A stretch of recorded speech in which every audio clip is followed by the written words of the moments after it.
Salut les bricoleurs, on se retrouve pour l'épisode 2 de notre salle de bain. Alors dans cet épisode, on va installer une toilette fournie par Geberit, donc je suis très content de pouvoir travailler avec eux, donc merci à eux. Je vais te montrer un petit peu, c'est un toilette un peu spécial, tu verras dans le montage, il y a pas mal de petits accessoires bizarres. Et je t'expliquerai à la fin, en fait, la fonction spéciale qu'a ce toilette. Sur la dernière vidéo, on s'était quitté sur les arrivées d'eau, donc on avait passé les arrivées dans le mur. Et l'idée, c'est de plaquer notre salle de bain pour pouvoir ensuite installer le toilette et fermer la cloison autour de celui-ci. On va pas perdre de temps, on va attaquer ça tout de suite. C'est parti!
Ici, tu m'as vu mettre cette plaque et je n'ai pas reçu les platines pour la douche.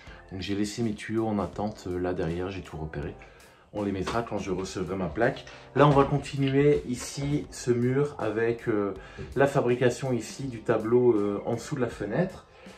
En off, j'ai mis ce rail là. Donc j'ai remis du map parce qu'en dessous, tu vois, là on voit qu'il y a des nuances de map. J'ai remis du map parce qu'il y avait des trous en dessous de la fenêtre, voilà, quand ils ont cassé l'ancien bâti.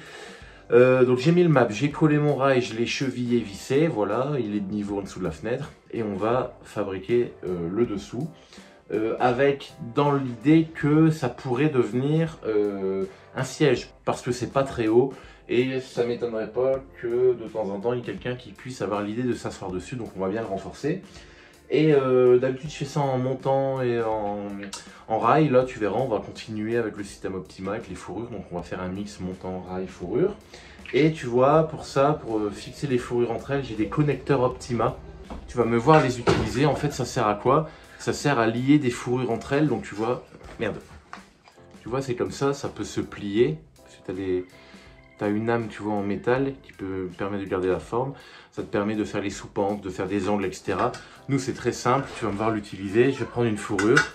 Je vais pouvoir le clipser à l'intérieur. Hop. Et tu peux clipser une deuxième fourrure à côté. Coller ou alors un peu décalé comme ça. Tu vois, tu peux changer l'angle. Ça te permet de faire tenir ton ossature comme ça, clipser, etc. Après, tu viendras la visser. Et après, il y aura les plaques de plaques qui vont aussi relier le tout ensemble, donc tu verras, ça va être très solide. On perd pas plus de temps, on s'attaque à ça.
séquence ASMR.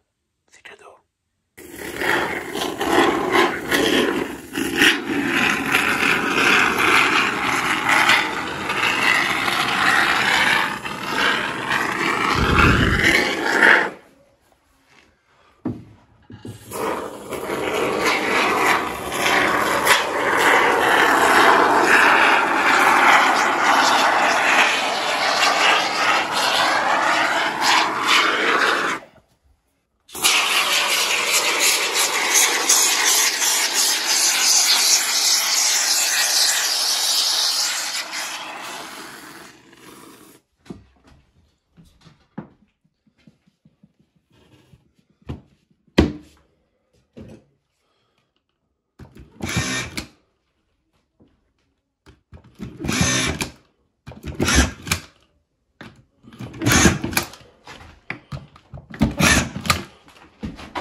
Maintenant que tout est prêt, on va pouvoir s'attaquer au vif du sujet, à savoir la pose du bâti support de la toilette. Ici, 2-3 changements, j'ai bien repassé mon tuyau de VMC.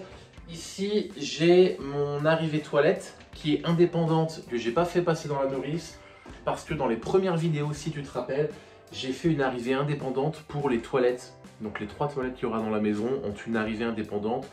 Quand on voudra brancher l'eau du puits par exemple dessus, on va pouvoir le faire au niveau du rez-de-chaussée, tout sera alimenté directement. On ne devra faire aucune modification dans les pièces terminées. On fera ça en bas en modifiant les tuyaux. Donc c'est pour ça qu'elle a son arrivée indépendante, qu'on va cintrer. Tu vois, j'ai mis mon tube de cintrage. On va pouvoir le mettre en place quand le bâti sera posé. Et j'ai mis aussi ce rail-là contre le mur pour délimiter ici, tu vois, la zone. Parce qu'ici, je vais faire, hop, le petit retour comme ça. Et c'est l'occasion pour moi d'apporter quelques détails, à savoir que ça, ce n'est pas un coffret électrique. On me dit un coffret électrique, c'est interdit dans les salles de bain. Ce n'est pas un coffret électrique, c'est juste une boîte de jonction. Et en plus, elle ne sera pas dans la salle de bain puisqu'on va tout recloisonner, elle sera dans le vide sanitaire. Donc, on n'aura pas de coffret électrique et de jonction dans la salle de bain. Je pensais avoir été clair dans la précédente vidéo, mais certains n'écoutent pas bien, je pense. Pour cette vidéo, on va travailler avec Geberit et leur bâti support. Celui-là, il est cool parce qu'il est polyvalent. Tu vois, c'est le même bâti qu'on utilise pour le toilette lavant par exemple. Donc là, dans mon cas, ce ne sera pas un toilette lavant. Il y aura une petite option spéciale que je te montrerai tout à l'heure, mais ce ne sera pas un WC lavant. Par contre, c'est le même bâti. Donc si dans quelques années, on décide par exemple de passer sur un WC lavant, on aura simplement la cuvette à changer. Il y aura peut-être des choses à l'intérieur qui vont changer, mais tout est prévu pour. Tu sais, avec Geberit, ils ont pensé à tout, donc tout est modulable, etc. Mais une fois que lui sera installé, avec la petite arrivée électrique ici, eh ben, on pourra changer la cuvette facilement et on ne devra pas tout redémonter. Donc ça, c'est un bon point. En plus, avec le système duo fixe qu'on va installer tout à l'heure, tu verras que je n'ai pas besoin de me reprendre dans la cloison derrière et c'est compatible avec les planchers bois parce que ici, on est pour l'instant sur un plancher bois. Ce qu'on va faire dans un premier temps, c'est le positionner à blanc pour voir un petit peu l'endroit où on va pouvoir le positionner au mieux et surtout pour pouvoir le raccorder à l'évacuation. Et ensuite, on pourra fixer nos rails. C'est parti. Je l'ai installé à blanc, plus ou moins à sa place. Et regarde ce que j'ai fait. Donc en dessous, tu vois, on est sur un plancher bois. En dessous, j'ai simplement rajouté 2 solives comme ça pour reprendre la charge et être sûr aussi de bien brider chaque lame de plancher ici. Il ne bougeait pas, mais je l'ai renforcé dans le doute. Donc ici, tu vois, j'ai tracé un trait ici qui est parallèle au mur du fond et celui-là qui est perpendiculaire. Alors, c'est pas une référence, mon rat, il va pas venir devant, mais ça va me permettre de mesurer, tu sais, pour être sûr que mon bâti soit vraiment aligné à ce mur-là, soit parallèle. J'ai installé mon laser ici à 1 mètre du sol fini. Comment je le sais? Je prends le sol du hall d'escalier qui est terminé et tu vois, je me mets à 1 mètre. Il me reporte la ligne du laser ici. Je vais mettre mon bâti support droit, tu vois. Et ce qui est cool sur ce modèle, c'est qu'ici, tu as un trait, l'étiquette, tu vois, 1 mètre là. De l'autre côté aussi. Et tu sais que tu dois t'aligner, tu dois aligner ton laser à ces emplacements-là pour être sûr d'être à 1 mètre du sol fini. C'est ce qu'on va faire, on va le régler à peu près. Et on va pouvoir fixer nos rails.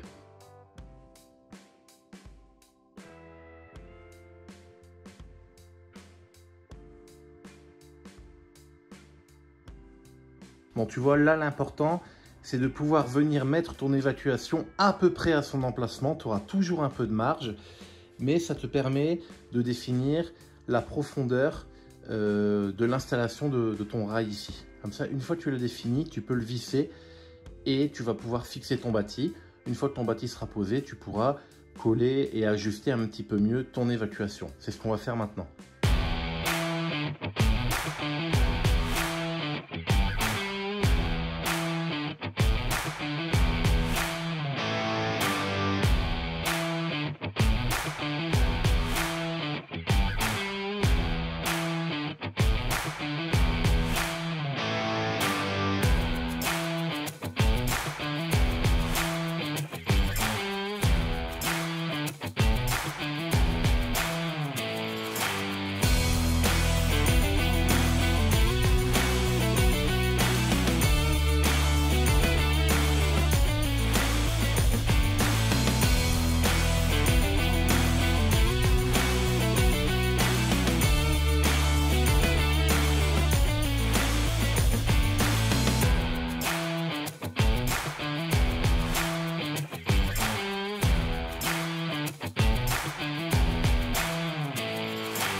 Là, j'ai installé mon laser. Là, j'ai fixé mon rail bas. Donc, pour rappel, j'ai un bastin en bas, je te montrerai après. J'ai tout renforcé, hein. Donc il est directement vissé dans le bastin. À partir de là, j'ai mis mon rail ici, vissé avec des chevilles mollies dans la cloison. Comme ça me fait un renfort vraiment fort du coup. J'ai mis mon laser ici avec mon axe entre celui-là et celui-là, c'est perpendiculaire. Et ça le projette au plafond, pour pouvoir fixer mon rail au plafond. Parce que pour rappel, et tu verras tout à l'heure, le système duo fixe, c'est des montants réglables, donc des montants télescopiques que tu peux venir insérer et clipser dans un rail bas et dans un rail haut. Donc là, on va directement les installer, je te montre en haut. Et ça tombe bien parce que mon plafond est perpendiculaire, donc je vais pouvoir me visser directement dans les fourrures. Mais ensuite, on va rajouter quand même 2 plaques de bois, c'est préconisé par Geberit. On va rajouter 2 plaques de bois dans le placo qu'on va visser et on va pouvoir venir visser notre rail haut également dans le bois. Donc on va prendre le placo en sandwich et là, ce sera hyper solide.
te l'ai pas montré sur la vidéo, mais regarde, il y a des vis comme ça, auto-perf, qui sont fournies avec le WC, qu'il faut mettre pour brider le réglage de tes pieds, parce que tu as une vis de réglage que tu sers, mais c'est bien de mettre ça en plus, et c'est même pas bien, c'est indispensable, pour pouvoir vraiment brider le réglage, et ça évite qu'il se dérègle par la suite.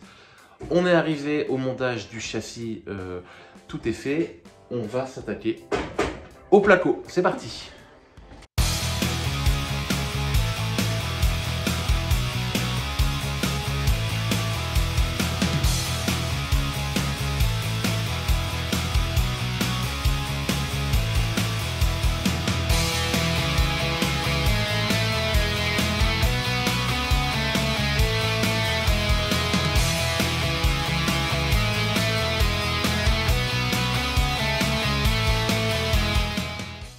Et voilà pour le bâti support et le plaquage. Donc tu as vu, quand on met un toilette suspendue, on doit mettre 2 feuilles de placo BA13 sur le dessus, enfin sur le dessus, sur la face avant, ou un BA18 de mémoire, mais bon c'est plus simple de partir sur du BA13. Et du coup on a derrière les montants Duofix de chez Geberit qui sont en acier mais assez épais. Les vis ne rentrent pas directement dedans, donc les vis classiques. J'ai dû investir dans des vis comme ça, tu sais, c'est des vis auto-perf, donc des vis à placo, mais auto-perf, en fait, le bout, c'est comme un petit forêt, donc ça peut rentrer dans l'acier, les vis normales, ça ne marcherait pas. Et j'ai pas pu utiliser ma mitraillette, parce que j'ai pas trouvé de bande et j'allais pas acheter un carton complet de bande avec des vis comme ça, enfin bref. Donc j'ai utilisé ma visseuse normale, mais j'ai acheté ce petit accessoire chez Leroy Merlin. En fait, tu vois, comme il est large, ça évite de rentrer ta vis complètement, ta vis à placo, tu sais. Donc si je peux t'inviter à le faire, plutôt que d'acheter une mitraillette qui coûte très cher, et ben t'achètes ça qui doit coûter une dizaine d'euros et ça t'évite justement d'aller trop loin, ça te stoppe ta visseuse avant de perforer le placo. Donc ça c'est super pratique. Je voulais te parler en détail de ce WC parce qu'on a un bâti support, comme je te l'ai dit, qui est universel, je pense, en tout cas. Il permet d'ajouter pas mal d'accessoires. Avec ce bâti support, on peut mettre un toilette classique, mais on peut venir aussi mettre un toilette lavant, etc. Moi, ce n'est pas un toilette lavant, mais on a une petite option sympathique parce que tu m'as vu, j'ai dû passer l'électricité, j'ai installé un module ici et j'ai installé des modules à l'intérieur. Et le module, en fait, à l'intérieur, ça s'appelle le Duo Fresh. En fait, ici, tu as un petit filtre. Tu viens mettre des petits bâtonnets comme ça, tu sais, pour faire l'eau bleue, tu vois, comme tu achètes les supports que tu mets dans ta cuvette. Donc, ils viennent directement se mettre ici à l'intérieur. Hop, comme ça, tu n'as rien dans ta cuvette, tu n'as rien qui risque de tomber dans ta cuvette parce que c'est déjà arrivé. Alors, pas à moi, mais à quelqu'un que je connais, que le bazar, il est tombé dans la cuvette et ça a bouché son évacuation. Enfin, bref, tout un bordel. Donc là, ici, tu viens le mettre directement là et quand tu refermes, tu vois, c'est bien foutu. Donc là, il y aura la plaque de finition. Hein, et hop, quand on la ferme, écoute. Je ne sais pas si tu l'entends la vidéo, mais il y a un ventilateur qui se met en route. Il y a un petit filtre et un ventilateur qui vient aspirer les mauvaises odeurs. Donc clairement les odeurs de tonze, hop, à la source. Je ne vais pas te faire un dessin. En fait, ça passe par le tuyau de chasse d'eau et ça va venir aspirer les mauvaises odeurs directement, passer par le filtre, etc. Donc c'est une petite option sympathique et qui, je pense, peut être vraiment utile. Comme ici, on est dans une salle de bain. Alors quand tu es dans un toilette fermé, une fois que tu le refermes, tu as la VMC, il est mis sous dépression et ça aspire assez facilement. Tandis que là, on est dans une salle de bain, donc si quelqu'un vient d'aller aux toilettes et que tu viens passer juste derrière pour aller prendre ta douche ou prendre ton bain, et que ça pue un peu la merde, ben c'est pas idéal. Donc avec ce système, je ne l'ai pas encore essayé, hein, j'allais dire on va le tester ensemble, mais non, je te donnerai peut-être mon avis plus tard. Mais en tout cas, ce système-là, je pense qu'il va être bien utile. Là, tu m'as vu ici faire un trou, simplement qu'ici, en fait, ce système, il est commandé, il n'est pas automatique, il existe en module automatique. Moi, c'est un module manuel. Donc, soit on va mettre un interrupteur et qu'on active ou non, ou bien un capteur de mouvement. Moi, je pensais plutôt peut-être mettre un capteur de mouvement. Donc, on verra un petit peu ce qu'on fait. Mais voilà, parce que comme c'est un peu bruyant, tu ne peux pas le faire tourner tout le temps et pour faire quelques économies d'énergie, même si ça ne consomme pas grand-chose. Et le truc aussi qui est bien, c'est que tu peux connecter ton téléphone. Donc, l'idée, c'est pas de venir à chaque fois que tu viens chier, prendre ton téléphone et allumer ou pas l'aspiration. Simplement pour les réglages, tu peux régler le débit d'aspiration, tu le fais une fois ou deux, enfin tu peux te connecter, mais en tout cas une fois que c'est réglé, tu n'es pas obligé à chaque fois de revenir avec ton téléphone. Et ça peut t'indiquer aussi la durée du filtre, apparemment on doit le changer tous les ans. mais l'application peut te dire quand il faut changer le filtre. Et voilà pour cette vidéo, merci de l'avoir suivi. On se retrouve la fois prochaine pour l'épisode 3 de la salle de bain.